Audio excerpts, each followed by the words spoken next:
வணக்கம், நமஸ்கார், அஸ்ஸலாமு அலைக்கும், சத் ஸ்ரீ அகால், ஜெய் ஜினேந்திர அண்ட் குட் டே. இன்னைக்கு காலையில் என்னுடைய ஃபர்ஸ்ட் ப்ளாக் போட்டிருந்தேன்.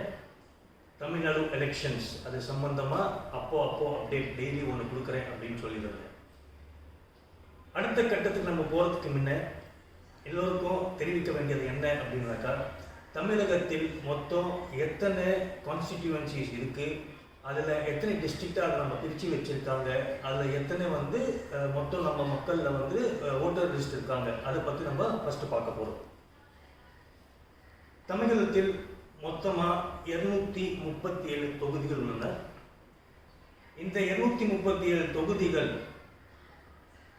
மொத்தம் டிஸ்ட்ரிக்ட்ஸ் டிவைட் பண்ணியிருக்கிறது பார்த்தோம் அப்படின்னாக்கா 38 டிஸ்ட்ரிக்ட்ஸ். ஸோ 38 டிஸ்ட்ரிக்ட் தமிழ்நாட்டத்தை பிரித்து அதில் 234 தொகுதிகள் எம்எல்ஏக்களை நாம் எல்லாம் தேர்ந்தெடுக்க போகிறோம்.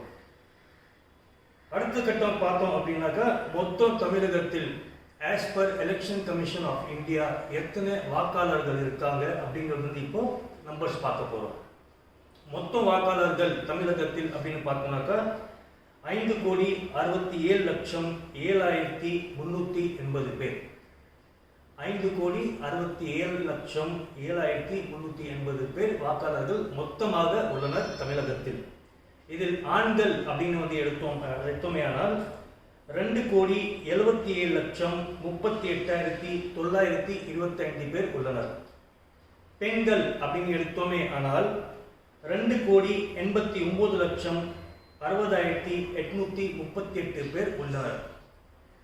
திருநங்கை அப்படின்னு எடுத்துமே ஆனால் 7,617 பேர் உள்ளனர். மொத்தம் எல்லாம் சேர்த்து பார்த்தோமே ஆனால் 5,67,07,380 பேர். இது நாம் எல்லோருமே தெரிந்து கொள்ள வேண்டும். இதில் ஃபர்ஸ்ட் டைம் ஓட்டர்ஸ் அப்படிங்கிற சொல்ற அந்த 18-19 ஏஜ் அடைந்தவர்கள் அப்படின்னு பார்த்தோமே ஆனால் 12,50,000 பேர் கரெக்டாக உள்ளனர். இதனுடைய சதவீதம் அப்படின்னு பார்த்தோம், பர்சன்டேஜ் அப்படின்னு எடுத்துமே ஆனால் மொத்தத்தில் அந்த 5,67,00,000 நம்ம சொல்றதுல எடுத்துமே ஆனால் 2.21% ஃபர்ஸ்ட் டைம் ஓட்டர்ஸ் மட்டுமே இருக்காங்க. நாமினேஷன் தாக்கல் எல்லா தொகுதிகளுக்கும் 234 தொகுதிகளுக்கும் பார்த்தோமே ஆனால் 30ஆம் தேதி 30th மார்ச் அன்னைக்கு ஆரம்பித்து உள்ளது. இது 6ஆம் தேதி நாளை வரை இருக்கிறது, நாளை ஈவினிங் வரை இருக்கிறது. இந்த சமயத்தில் 5th ஏப்ரல் 3 மணி அளவில் பார்த்தோமே ஆனால் இந்த 234 தொகுதிகளில் மொத்தமே 3,430 கேண்டிடேட்ஸ் அவங்க மனு தாக்கல் பண்ணியிருக்காங்க. அந்த 3,430 பேர்ல மேல் ஆண்கள் அப்படின்னு எடுத்துமே ஆனால் 2,731 பேர் தாக்கல் பண்ணியிருக்காங்க. பெண்கள் அப்படின்னு எடுத்துமே ஆனால் 698 பேர் தாக்கல் பண்ணியிருக்காங்க.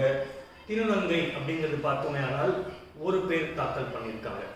ஸோ இன்னும் நாளைக்கு ஈவினிங் வரைக்கும் மனு தாக்கல் ஓடிட்டு தான் இருக்கும். அது வரைக்கும் இன்னும் எத்தனை பேர் வருவாங்க, என்ன ஆகும் அப்படிங்கிறது அடுத்த கட்டத்தில் சொல்லுவோம். இந்த ஃபர்ஸ்ட் பிளாக் இந்த எலெக்ஷன் சம்பந்தப்பட்ட வரைக்கும் இந்த நம்பர்ஸ், எத்தனை கான்ஸ்டிடியூவன்சி, எத்தனை டிஸ்ட்ரிக்ட்ஸ், எத்தனை ஓட்டர்ஸ் இருக்காங்க, அதெல்லாம் இன்னைக்கு பார்த்துருக்கோம். நாளைக்கு என்ன பண்ணணும்னா இன்னும் கொஞ்சம் டீப்பாக இறங்குவோம். இது ஆரம்ப கட்டத்தில் இருக்கு அப்படிங்கிறதால ஃபர்ஸ்ட் உங்களை எல்லாருக்கும் இந்த விஷயங்கள் தெரியணும் அப்படிங்கிறது போட்டிருக்கேன். ஸோ அடுத்த வீடியோ வரும் முறை எல்லார்கிட்டேருந்து விடைபெறுவது உங்கள் ராகேஷ் ஜெயின், தமிழக மக்கள் கழகம் சாசன ஜெனரல் செக்ரட்டரி. தமிழன் என்று சொல்லி பெருமைக்குள் வணக்கம், நமஸ்தே, சத் ஸ்ரீ அகால், பாய்.